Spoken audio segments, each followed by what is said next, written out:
One of the things that people are talking quite a bit about lately is ways of making sure you are browsing as safely, securely, and as privately as possible. What I thought I'd do today is give you some quick, small ways that you can be that little bit safer, more secure, and have your information a bit more private when you're browsing the internet. There are two browsers that I'm going to focus on. They are Firefox and Chrome, and I'm doing that because they are the ones that we know have the best compatibility at this time with our school suite of software. There are really 5 things that we're going to cover here, and they are all browser-based, and none of them involve external extensions, add-ons, software, anything like that, just from within your browser. And the 5 things that I'd like to talk about are that you really should not save your passwords within your browser. It's just not secure. Anyone can walk up to your computer, click open a browser, boom, they're into whatever it is you've got passwords saved for.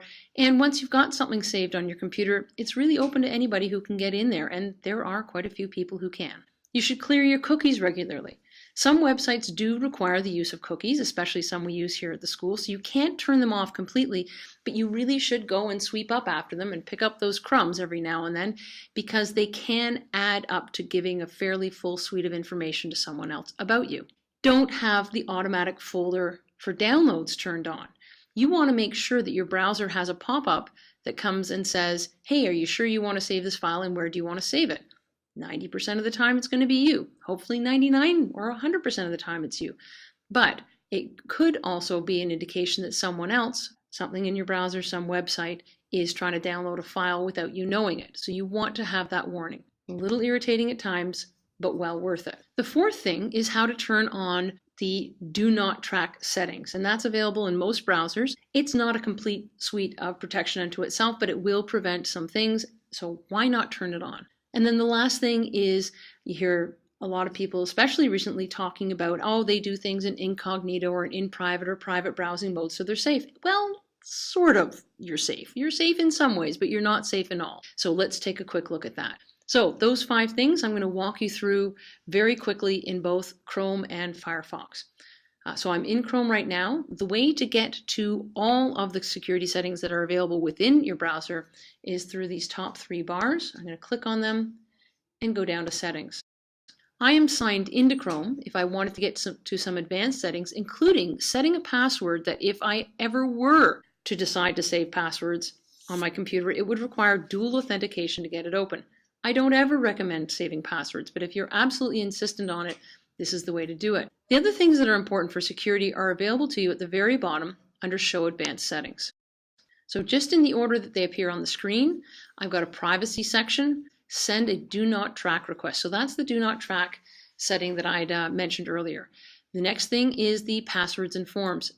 Don't have autofill and don't offer to save passwords. That will keep your information from being stored on your computer, which means other people can't get to it. Very important. Also, here is the downloads item I'd mentioned.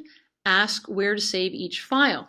And again, that's to let you know when someone is trying to save a file on your computer. So that's the advanced settings page. The other thing that I talked about is incognito for Chrome, and it is available by going back to the 3 dots, new incognito window. When it loads, it gives you a warning. You aren't invisible, even in incognito. What it means, though, is that Chrome itself is not retaining any of your information. Your service provider could be, so if you're doing this from a hotel or a public site, they can still be getting your information. The websites you're visiting, they can still be getting your information. It's just this one instance of the browser that is not. The times that it is the most useful is when someone else needs to log into their email or their Facebook or something on your computer. Set them up with an incognito. It'll just give them a little bit more security from you, basically, on your computer, but it is not a fail-safe for you. To get out of incognito mode, you simply close the window. One of the things I had mentioned earlier to do for your security is to clear your cookies, and that can be done in a number of places.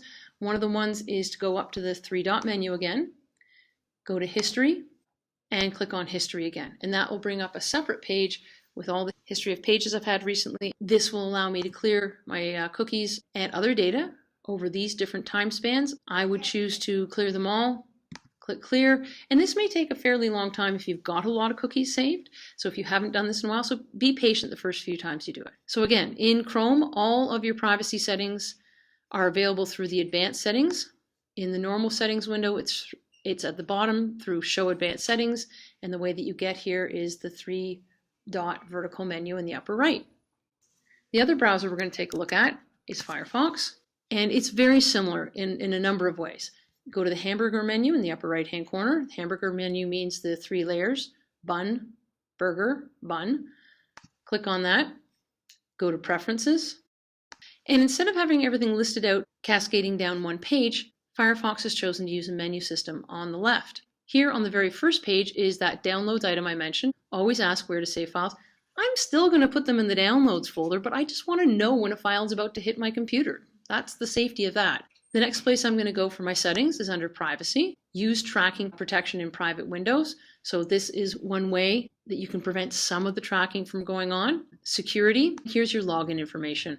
Remember logins for sites? Please don't, but if you absolutely need to, then use a master password and that will give you dual authentication. I don't recommend ever doing this. One of the things I'd mentioned earlier that I recommended you do, which is not available through one of these menus, is to clear your cookies, and that can be done through the hamburger menu. Under History, clear recent history. And you can choose the time frame. In Firefox, it has to do more with today or everything.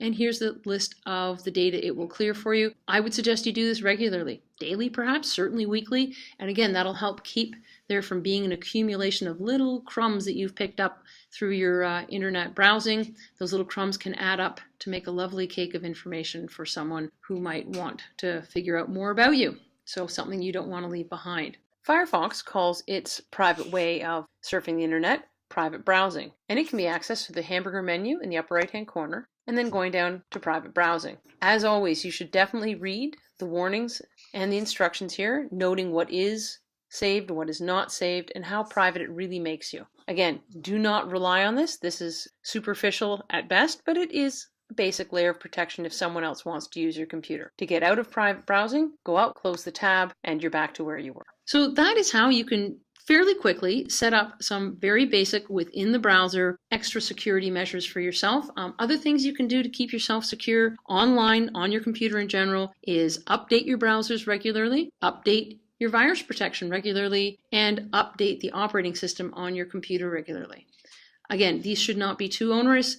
They may cause you a little bit more of a delay in your daily tasks, but how much of a delay in your life is it going to be if someone gets in and starts getting through your passwords? Hopefully this will help you be a little bit safer when you're online. And as always, if you have any questions or concerns about any technology we use here at the school, please don't hesitate to let me know. And of course, I hope you have a great day.